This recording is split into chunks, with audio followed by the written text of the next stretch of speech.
Death at Gallows Green. Chapter 38. I am a brother to dragons and a companion to owls. Book of Job 30:29. Kate and Bee were weary and somber when they climbed into the carriage and started back to Bishop's Keep late that evening. The Oliver cottage had filled with women after the awful news arrived from the river. They brought food and the soft murmured comfort of those who keep daily company with birth and death, joy and bereavement. Edward had returned for a little while, drawn and stoop-shouldered, when with nothing at all to say, but he and Sir Charles had left when summoned by a message from Constable Bradley at Manningtree.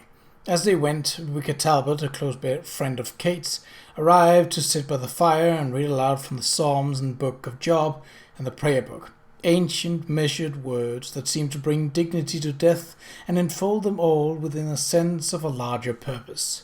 But it was an illusory seeming, Kate thought bitterly, a magician's trick to ease a mother's pain, to explain the inexplicable.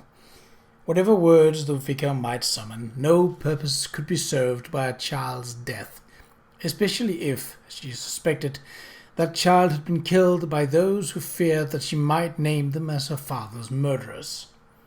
But Agnes did not know what Kate knew or guessed. Agnes grieved a daughter who was accidentally drowned while searching for her dog.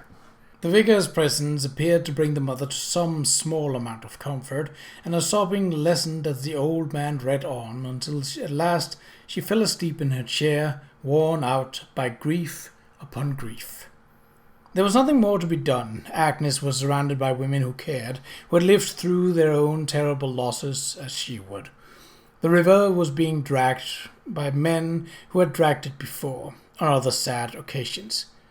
And because the sight of the drowning had occurred in the short stretch between the lock at Flatford and the lowest lock near the mouth of the estuary, they held out hope of finding the body. "Let's turn up," Miss Wilkins told Kate as she and Bee went out to the carriage. "The Sawyer lad fell in the mill pond 3 year agone. He was there 2 days under the water, but he turned up." She became confidential. "They float, you know, even if they be tangled in weed. The belly are wild bloats, and they won't keep down." Kate said a hasty goodbye, fearing that the grisly detail of drowning would be too much for Bee on the heels of such a dreadful, wearying day. But Bee was only sad and thoughtful. "It's queer, you know," she remarked as Pocket climbed up to his seat and chirruped to the horses. "About the owl." Kate arranged her skirts and settled into the seat. "The owl?" "Betsy's owl," Bee said. "Mr. Brown. He lives in this shed. There's a ring that clips around his leg fixed to a chain on his perch. I went to release him, not wanting him to go hungry if Agnes did not think to feed him, but he was gone." "I shouldn't think that's unusual," Kate said. "Perhaps Betsy let him loose yesterday." "Perhaps," Bee said thoughtfully, "but Betsy's gauntlet was missing as well." "Her gauntlet?" "A leather glove made by her father. She wore it on her arm so that the owl could perch there, like a medieval falcon, when she took him hunting. She was quite proud of it." Kate frowned. "And it's gone." Bee nodded. "I wonder," she said. She fell uncomfortably silent. Perhaps it was. She looked at Kate, doubtful. There was a worried crease between her eyes. "You don't suppose—" "I can't suppose anything," Kate said crossly, "until you finish one of your sentences and I know what we are actually talking about." Bee looked out the window into the grey twilight of the late afternoon. "We told Agnes last night that we intended to go ratting." "Miss Ardley and I are going ratting," I said. "That's the reason we gave for wanting to take the dog." "Well, yes, I suppose that is what we said," Kate replied, "but it was only a manner of speaking. I really fail to see—" She paused and thought.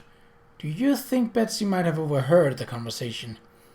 "If she did," Bee said, "she could have decided to go herself and take her owl." "But it was dark," Kate objected, "and drizzly."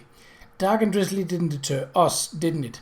I doubt they would have deterred Betsy either. She was a daring child, more boy than girl, don't you think?"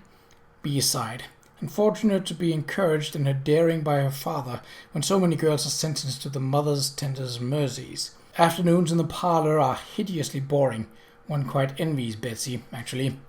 Kate heard in Bee's words her unframed wish for a greater freedom. Then she frowned. "I wonder," she said, "if Betsy would indeed have followed us." "I think it's quite possible," Bee said. "Should we not go?" Kate did not require Bee to finish that sentence. She leaned forward and signaled Pocket with a tap. When he dug down and slid open the window, she said, "We'll go home by the way of the old stone church, Pocket, and up the lane toward Highfield's barn." So that was how Kate and Bee happened to come once more to the barn, this time in full daylight, and to find Betsy's leather gauntlet discarded beside a stone wall, and one child's boot, and a gunny bag with 2 dead rats and a long-tailed mole, and signs in the muddy earth of a fierce scuffle. It was a small comfort to know what had happened, but there could no longer be any doubt. Betsy had not gone into the river by accident.